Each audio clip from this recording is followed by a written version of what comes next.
The first brick was Chinese, laid into African soil on a morning thick with sea salt and the smell of unknown blossoms. It marked something the world had never seen before, a permanent Chinese settlement on the coast of what is now Kenya. Admiral Zheng He had made 4 voyages before this one. Each time his treasure ships had come and gone, trading silks for ivory, porcelain for spices, leaving behind only stories and gifts. But in the 5th year of the Yongle Emperor, something shifted. The admiral received a sealed scroll from the Forbidden City, its characters precise and unmistakable. The emperor wanted more than tribute, he wanted permanence. So when the fleet anchored at Malindi in 1415, the sailors did not simply trade, they unloaded bricks. They unloaded roof tiles from Fujian. They unloaded plows and seed rice and iron cauldrons. And they began to build. The settlement they called Yong'an, eternal peace, rose on a terrace above the coral reefs, its walls made not of stone but of rammed earth with fired brick facades, the same construction that fortified cities along the Yangtze. By 1418, 3,000 Chinese had made the crossing. Farmers, carpenters, metallurgists, scholars, they did not come as conquerors in the European sense. They came as planters.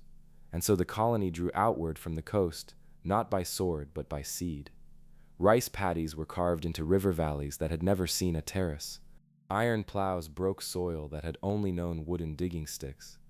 Within a decade, Yong'an was exporting grain back to the fleet, a feat that astonished even Zheng He himself. From the deck of a survey junk in 1432, a cartographer named Chen Wei watched the coastline slide past and recorded something his predecessors had never seen.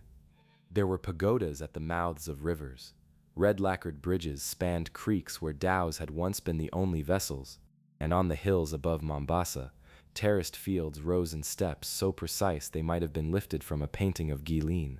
Chen Wei was 37 years old, a graduate of the Hanlin Academy, and he had been sent to map the southern coast for the next wave of settlement. His brush moved steadily across sheets of mulberry paper, noting depths, currents, and something else entirely. The presence of villages that spoke a language neither Chinese nor Swahili, but a woven thing between them. They called themselves the Wazhongu, the people of the middle. In our timeline, the Chinese abandoned the treasure fleets. The scholars at court argued that expansion drained the treasury, that the Middle Kingdom needed nothing from beyond the seas. The great ships were left to rot in Nanjing Harbor, and the world was left to Europeans. But in this timeline, the Yongle Emperor did not die before his vision could take root. He lived long enough to see reports from Yong'an, to taste the rice grown in African soil, to hold a tusk carved by Mijikenda hands in the style of a Song Dynasty landscape. And he sent more ships. The fleet of 1423 was the largest yet, 62 vessels carrying not just soldiers, but entire families. Women, children, Buddhist monks, Taoist priests, a company of musicians, a library of 3,000 scrolls. They were not explorers. They were settlers building a second China. By 1450, the coastal colonies had become something their founders never predicted. The architecture fused styles, curved roofs with thatch underlay, stone foundations laid by Swahili masons beneath Chinese timber frames. The food was unrecognizable to either homeland: rice porridge simmered with coconut milk and dried fish, stir-fried greens seasoned with tamarind rather than soy. A new cuisine, a new people. And in the interior, the Wazhongu were not alone. The Chinese brought gunpowder and metallurgy, but they also brought bureaucracy. The Mwane Mutapa, the great ruler of the Zimbabwe plateau, sent emissaries to Yong'an in 1447.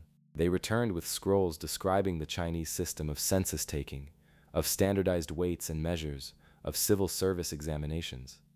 The Mweni Mutapa did not adopt the examination system, but he did something stranger. He invited Chinese scholars to teach at his court. For 70 years, the Indian Ocean became a Chinese lake. The great junks patrolled from Sofala to Socotra, suppressing piracy and standardizing trade. Ivory, gold, timber, and slaves flowed east to Canton and Nanjing. Silk, porcelain, tea, and iron tools flowed west to the African ports. In this world, porcelain became the currency of the Swahili coast, and every village chief owned at least one blue and white bowl for ceremonial use. And then, in 1498, a Portuguese fleet rounded the Cape of Good Hope. Vasco da Gama had heard rumors of Christians in the east, the fabled Prester John. What he found instead, when his ships limped into Malindi, was a harbor bristling with masts and a customs official who presented him with a document written in Chinese characters, demanding to know his purpose. The Portuguese carried cannon, so did the fort at Malindi.